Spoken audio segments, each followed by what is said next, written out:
gang. Welcome back, you guys. Episode 109 of Zero Carb Journal. I'm Matt, as always, and good morning. How are you guys? Did you have a good week? Did you make some progress?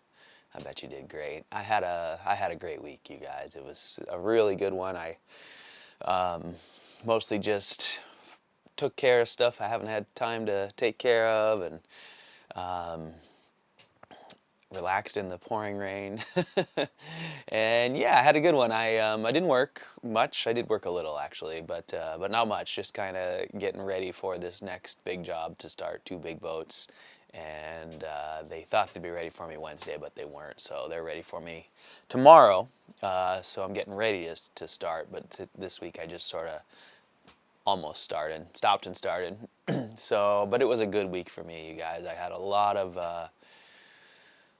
of positive stuff happen, and I had a lot of time to get back to my routine and kind of refocus on myself and sort of slow down from the last few months of rushing around. And yeah, it was awesome. So yeah, so from a zero carb standpoint, things have been as good as they can be. I've been just beef and water since the new year there, and it's definitely making a difference, you guys. I know that's no surprise to most of you. The only thing that I had been eating outside of that was bacon, but that was enough to take me, quite a ways off track. Now that I'm back to beef and water, I can really identify.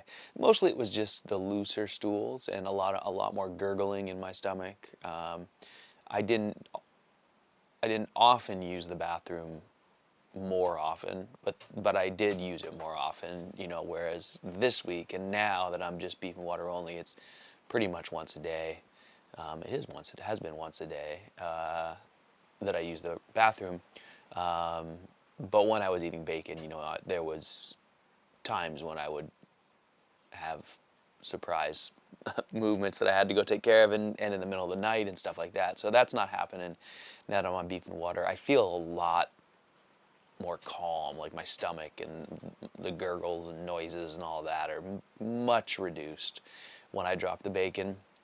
And overall, I've just been feeling really good, you guys. Mentally solid, no hints of the, anxiety, depression, whatever that was bugging me around the holidays there.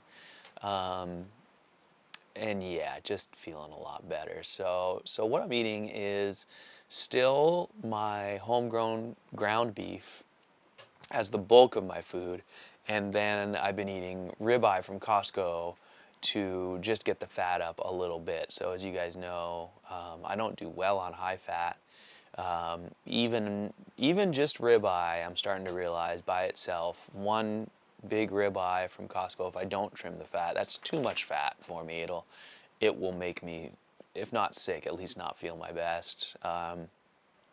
But conversely, my ground beef is too lean, and so I end up being hungry, and it's kind of dry, and So what I've been doing, as you guys know, is take my ribeye, make my ribeye bacon. So I fry it, I slice it really thin and fry it, so I have all that fried fat, and then I mix in just a little bit of that to my ground beef, and I think I'm eating just about 3 pounds of beef, uncooked weight. I'm eating it cooked, of course, so it's quite a bit less than that. But it's roughly 3 pounds of beef a day, and it's been treating me right. I could eat a little more, to be honest. I get my ground beef in these 2-pound tubes, and it's a nice size. And for the most part, I just go through one of those a day. But what's interesting is back before the new year, when I was eating a tube of ground beef with bacon and ribeye, I think I was probably eating quite a bit more. I've been trying now to add the ribeye and have my bowls be about the same size, but I'm quite sure I'm probably off by a few hundred calories anyways. I would guess that I have a few hundred calories less energy in that bowl each day, just due to the bacon deletion. And so I think that as time is going on, I'm slowly eating a little bit less, and my body actually wants a little more, but I don't want to take another 2 pounds out and, cook a whole nother. I don't want to cook 4 pounds a day. And part of the reason I don't want to do that is because I do have that thing where I overeat and get sick. So, I'm slightly, I'm not really moderating my input. I mean, I wouldn't, if that bowl of ground beef was there and it was big and full and, I'd just eat to satiety and I probably wouldn't worry about it and I probably wouldn't get sick except for every once in a while. But really it's just, I'm just trying to stay on that, keep one of those ground beef logs going each day. I'm trying not to exceed that, mostly just for convenience and because I don't want to thaw out too and cook too, and then I'll be going through them that much faster. I don't know. I'm just being silly. It's at some point, if I get hungry enough, I'm going to start cooking 2 a day. I'm not keeping myself from that. But my point is that it's just a real little bit, and I don't really notice much, but I do notice that I'm finishing all the food that I've made for myself for the day, which wasn't the case before. I would almost always have a little bit left over for the next day. So that's different a little bit, and so I am eating a little bit less, I think. So, in some ways that's good for me because that's definitely part of what causes my distress when I do have my sick days is too much food at one time. So yeah, so I think that that's been good for me, despite the fact that, I'm not quite eating to satiety each day, although it's, like I said, it's really close. I actually do eat to satiety, and then it's just as I'm going to bed, because I've been eating kind of early. So I've been eating usually about lunchtime, and then eating again about 5 or so. So, by the time I go to bed at 9 or whatever, it's been a few hours, and have been hungry a couple times going to bed. Not too bad, but a little bit. So, anyways, it's been a good program for me. The ground beef and ribeye seems to be really nice way for me to manage my fat. Oh, I did have something else. I had some lamb ribs this week, and I wanted to bring that up because I roasted them, long, slow roast in some foil, and of course that kept all the rendered fat in there, and then it cooled off. Well, those lamb ribs, boy, they left me with just a huge reserve of fat, not just the fat that had rendered off, but all the, cooked fat that was in the layers. And again, it's too fatty. If I eat too much of it at once, it really just does a number on my stomach, but it's great to mix into my ground beef. So that's what I've been doing this week is ribeye and a little bit of lamb ribs as well, just to bring that fat content up of that ground beef. And so it's been really good, you guys. I've been feeling like I'm able to moderate my fat content, get it up a little bit, to where I'm not eating so lean, but at the same time avoid, causing distress, which too much fat causes for me. So that's been really great. And another thing about that I've noticed is, I do better if I've cooked the fat and then it's cooled. It seems to make me sicker when it's liquid or even jelly or jiggly or whatever. It just seems to be harder on my stomach. But when it's cold and hard, it seems really easy for me to digest. So I have been cooking my food and then putting it in the refrigerator or outside because it's cold out there these days, and then trying to eat it cold, and that seems to be making a difference on my digestion as well. So, and I do enjoy it that way, so it's no big deal. I actually think I like it better cold, as weird as that is. So anyways, that's what I've been eating, and that's how I've been feeling. I've been feeling really good, and yeah, I'm really stoked to have cleared out the bacon and gotten back into beef only, and my body is reaping the rewards. So yeah, that's this week. I don't have a lot to share this week, you guys. I've been real kind of pulled back in here and doing my workouts and just trying to kind of get back on track. And let's see. Oh, I do have something wonderful to share about zero carb. I have something great. So one of the, well, you don't need the whole backstory. I've been trying to take care of a errand, and I needed someone's help. And so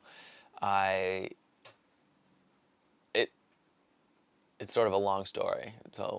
But it has to do with a lost registration on a car, and I needed to get in touch with someone, and As it turned out, um, who I needed to call was my buddy who has, I've told you about him before, he was been struggling with diverticulitis and pancreatitis for his whole life, at least 20 years that I've known him. He's been in and out of, the hospital and always very sick. And so I saw him a year ago, I've told you this, and told him about zero carb. And he's been doing it for a year now. He's got 2 young kids, a little girl and a little boy. And anyways, I needed his help to get this car license figured out, title figured out. And so he met me in town. He lives 20 miles away now. And we met and took care of this thing. And oh, you guys, it was so good to see him. He's lost 80 pounds over the course of the last few years. He didn't do that all on zero carb. He did that, I think, mostly prior. But then since he's been zero carb, he looks amazing. He truly looks like a different person. And to hear him talk brings me so much joy. So we hung out for about an hour, and I'd like to get him on here to hang out and talk. You guys would love to hear him.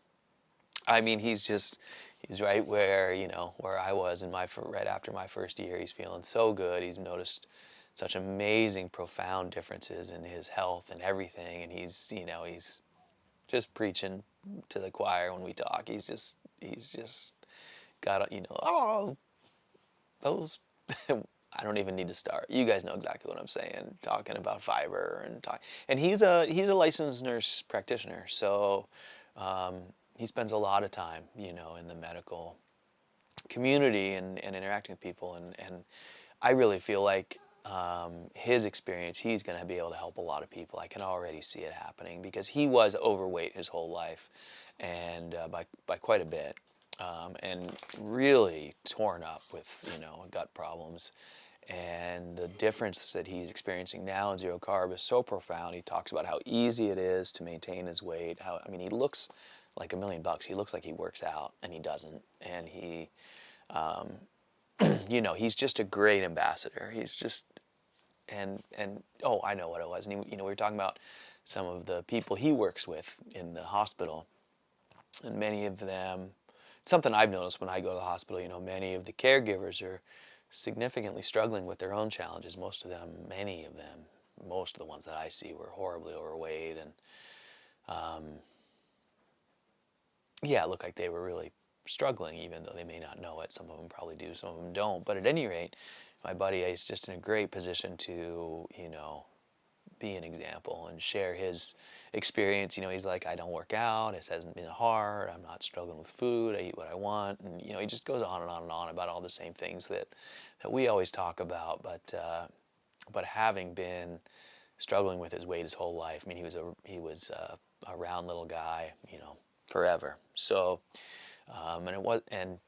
talking to him the other day, I was just like, man, I used to think that people were not trying or doing something. He goes, I know, I used to beat myself up, and now I still see people, and I used to, I still think that sometimes. He goes, and I catch myself, I know it's not their fault, just don't know how to eat, and how much easier it is over here. And yeah, so we can go on and on, but at any rate, I got to hang out with someone whose life I was able to change significantly for the better through this amazing gift that I've been given, that I've learned.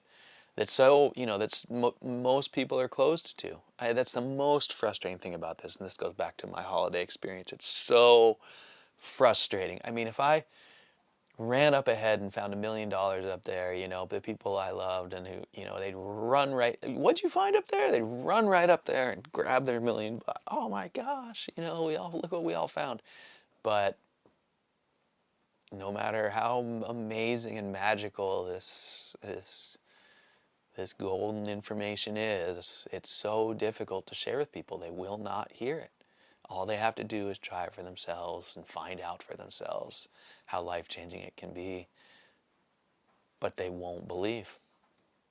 It drives me crazy. So how wonderful to see my friend, who all it took was him to believe a tiny bit in me, right? He just went, well, Matt's smart.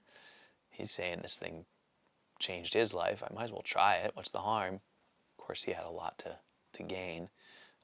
Most people don't realize how much they have to gain. I think that's the biggest thing, is everyone's like, oh, well, I'm fine. I'm just how I always am. What they don't realize is how they always am, how they always were is terrible. At least it was for me, and I assume it is for everyone, because you look out in the world and everyone's sick. I mean, if our pets look like our family members, we'd know that they were terribly sick and we'd take them to the vet. So it just drives me nuts, how hard that is to share and how difficult it is for people to see. And so I'm so proud to have helped change his life, and I'm so proud of him for having the open mind and the heart and the belief in me. I look at it that way, to give that a try. And man, God, he's doing so good, you guys. It's just a huge gift. And I've said it before, I've said it many times on this podcast, that if the only thing that I was put on this earth for is to show him, even just one person, that light, and give him an opportunity to raise his kids. He wasn't going to be around to raise his kids. I really don't think so, or at least not in any significant way. Man, that's good enough reason for me to be here. I feel like my life was worth it just for that. And I've already done that with at least one other person too. So I've got a few people who believe in me. So that just makes me feel wonderful. So I was floating on a high most of the week from that. And yeah, so that was great. And that does bring me back to more zero carb stuff, just about that whole concept of getting people to lend credence to the idea. I don't know how you say it, but man, if we could just get people to attempt it, we could make people's lives so much better. So I don't know what the right answer is there, but we're getting a lot of momentum, that's for sure. Boy, there's more and more and more and more and more people. All the groups are getting bigger and bigger exponentially day by day, and I think that as people try this and realize how different it is, and how it can change their lives for the better, it's going to be an unstoppable movement here before too long. So I'm happy to see that. So yeah, so there's that. And that's about it. I think that's my week. That's I had a good one, you guys. It was really good. I just got back into my routine, had some real positive interactions, and yeah, then I'm getting ready to go back and start my new project.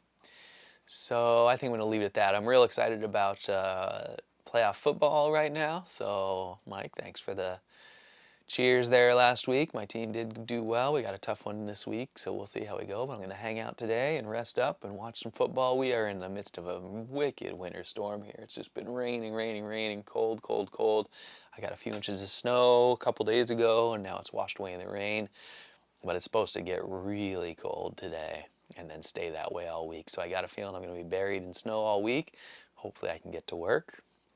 But if not, I'll stay here and play in the snow, which is my favorite, so I won't hope too hard about getting to work. But I'm really looking forward to this week, you guys. It's going to be really cold. I'm going to get to try out my new heating system, which, by the way, has been life-changing. Things are good. I'm moving forward. I guess for the last few months I haven't really felt like I've been making progress, but I have been. I've been making good progress. I've got my systems up here a little more dialed. I've got my systems around the property a little more dialed. I haven't been having to hold my renters' hands during all this stormy weather. They're taking care of things, and things seem to be holding up well. Yeah, so I'm doing good, you guys. I'm gonna look forward to this wintry week, and we'll see what it holds. So I'm gonna stay on eating beef and water, I'll tell you that. Yeah. All right, you guys. So I think that's enough for today. It seems like I've run out of steam here. So I'll check in with you again next week. Oh, I wanted to thank you guys, as I always do, for all your comments. But there were some great ones last week, and I neglected to review them before I started today. So I just have a few shout outs, and I'm going to forget some of you. So I just want to say thank you very much. Deb Mary, that was some great input. Thank you very much for that. There was a listener named Anne who shared with me some wonderful information that she got from a visit at Paleo Medicina, where she spent a week. And she let me know, this is actually really interesting, just that I'm signing off. She let me know that, I don't know if it was Zofia, it was someone, no, I don't think it was Zofia, I think it was someone else talking about, it was the woman who started the GAPS diet, and I forget her name, but she mentioned that modern dishwashing liquids, especially the machine dishwashing soaps, can sometimes cause irritation or trigger sensitivities in some people who have sensitivities like I do, like IBD and Crohn's and whatnot. And when she said that, man, I just went, oh, light bulb went on over my head. I used to get hives from dryer sheets and from various laundry detergents. As I cleared up my sensitivities with this diet, those symptoms seem to go away, but I've always felt that I've had sensitivity to that. And guess what, you guys? My parents use modern dishwashing soaps in their modern dishwasher, and it's the only place I run into dishwashing detergents like that in my life. So Anne's theory was that could have been what made me sick when I eat at my parents' place, and I think it's a great theory. I definitely felt like there's something on the plates. I mean, it's not like I could taste it, but it's every time I use one of their plates, I would get sick. I've been real careful about bringing food for a while now. So I thought that was a great theory, and thank you, Anne, for that very much. And the rest of you, Cuner, thanks for checking in.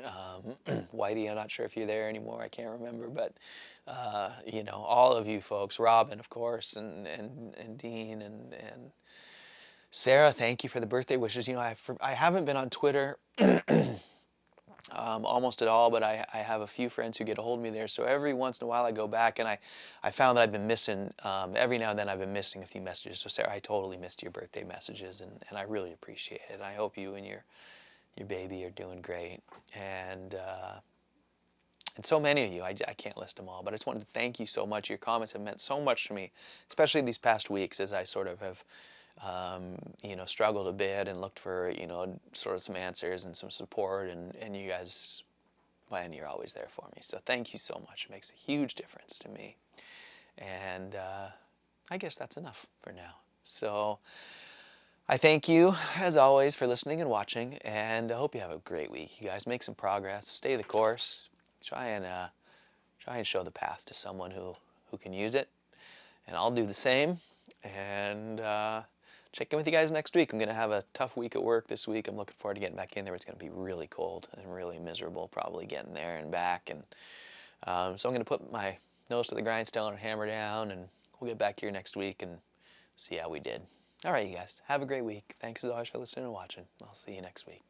Thanks.